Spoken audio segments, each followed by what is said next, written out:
intégrité contre la lutte contre la corruption qui est annoncée le 9 décembre prochain. Et qu'est-ce que vous pouvez dire à propos de ces sujets? Alors, depuis que FENPA s'est engagé dans la lutte contre la corruption, nous avons voulu penser à une initiative qui puisse récompenser les différents hommes, les différentes femmes et les institutions qui au Congo montrent l'exemple en matière d'intégrité et dans les combats contre la corruption. Et nous avons pensé qu'un tel prix sera un signe d'encouragement et un modèle, parce que l'une des choses qui manque à notre pays, c'est le modèle de l'intégrité, le modèle du combat contre la corruption, du respect des normes. Ça, c'est un point. Le deuxième point, c'est qu'il y a tellement de dossiers de corruption qui s'enchaînent au jour le jour et qui disparaissent le lendemain, remplacés par une autre affaire sans qu'on en connaisse la suite. Alors nous nous sommes dit qu'il serait aussi mieux de mettre en avant les faits de corruption qui ont un impact tellement négatif sur la société pour que cela reste dans la mémoire collective et que ça puisse contribuer à pousser les gouvernants à agir. Voilà pourquoi il y a ces deux catégories de prix. Un prix de récompense pour l'intégrité et le combat contre la corruption et un prix contre les faits de corruption les plus majeurs avec un impact négatif sur la société et sur notre vie commune. Quels sont les critères pour recevoir ce prix?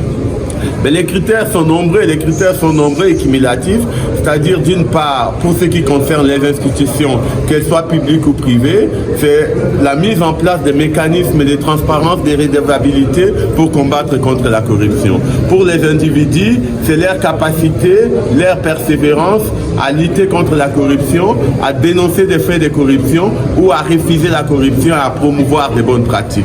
Ça, c'est d'un côté pour ce qui est d'encourager et de mettre en avant les modèles. De l'autre côté, les critères, c'est des faits qui ont un impact financier énorme. Si quelqu'un a volé $100, on peut comprendre qu'il avait faim. Mais lorsque quelqu'un à lui seul détourne des centaines de millions de dollars et met à mal toute une vie nationale, là, il y a un problème. Mais c'est aussi l'impact sur la société, c'est aussi la place occupée quand un ministre vole. Ça n'a aucune mesure avec une sentinelle ou un domestique, quelqu'un qui vole à un niveau plus bas. Donc tout cela, ce sont des éléments qu'un jury constitué d'une part de membres du FENPA et d'autre part des personnalités au sein de la société civile vont apprécier l'ensemble de ces faits et juger quels sont les éléments les plus forts et quelles sont les personnes, les entreprises ou les faits avec les plus d'impact qui mériteraient d'être renommés pour que ça reste dans la conscience collective, pour que la société puisse se mobiliser pour y mettre fin ou pour encourager et susciter des exemples. Et puis, par rapport à la question d'actualité sur l'argent des Congolais retenu en Suisse dans le cadre du procès Glencore, qu'attendez-vous du gouvernement ou de la justice congolaise? Notre chose est simple. Nous n'avons pas attendu la condamnation de Glencore par la Suisse pour demander à notre gouvernement de poursuivre aussi bien Dan Gettler qu'aussi bien Glencore, plutôt que de signer des accords de négociation qui ne profitent absolument pas aux Congolais et qui au contraire, on ne sait pas. Par exemple, aujourd'hui, Glencore a signé un accord d'immunité contre 180 millions. Jusqu'aujourd'hui, nous ne savons pas ce qu'on a fait de ces 180 millions. Cet accord n'a jamais été rendu public. On a appris grâce à un communiqué de Glencore. D'autre part, on voit que sur un seul fait, la Suisse condamne Glencore à payer 150 millions, alors que l'immunité accordée par le gouvernement congolais s'étale sur plusieurs années. Ce qui montre clairement que le Congo ne profite absolument pas de cet accord. Donc au gouvernement congolais, plutôt que de conclure des accords avec un impact négatif pour le Congo, on a une justice, que la justice poursuive ces gens.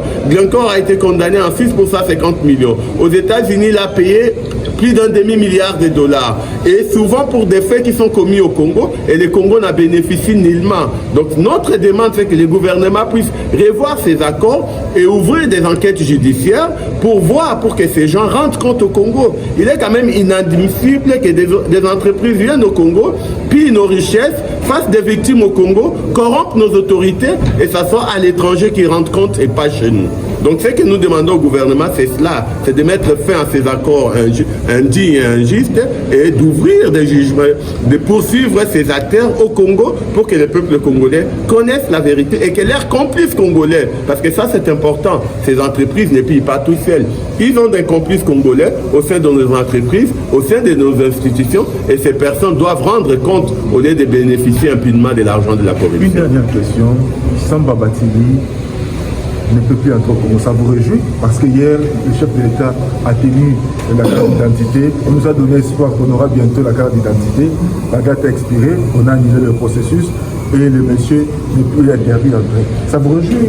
Je ne peux pas m'en réjouir. Comment il a quitté le Congo? Il était interdit de Congo. Samba Batili doit rendre compte à la justice congolaise et pas être interdit de rentrer au Congo, c'est-à-dire être à l'abri.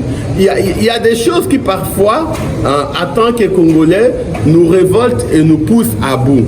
Cet homme a été interdit de quitter le territoire parce qu'il y avait un dossier judiciaire. Des millions de l'argent public ont été investis dans des projets dont le Congo n'en a aucunement bénéficié.